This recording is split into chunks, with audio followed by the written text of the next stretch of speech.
ఒకరోజు ఒక టీచర్ తన స్టూడెంట్స్ని దగ్గరకు రమ్మని పిలిచాడు. అయితే ఆయన చేతిలో ఒక ట్రాన్స్పరెంట్ గ్లాస్ ఉంది.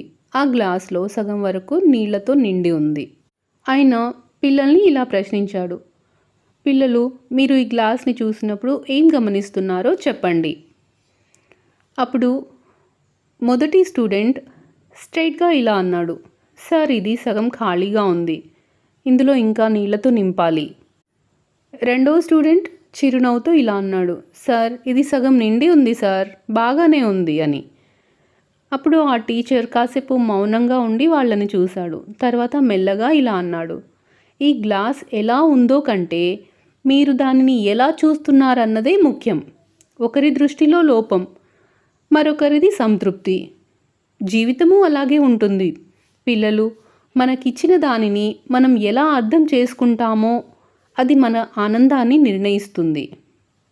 సగం ఖాళీగానే చూసేవారికి ఎప్పుడూ కొరతే కనబడుతుంది, కానీ సగం నిండిందిగా చూసేవారికి జీవితమే వరంగా అనిపిస్తుంది. మన దృష్టికోణమే మన ప్రపంచాన్ని మలుస్తుంది.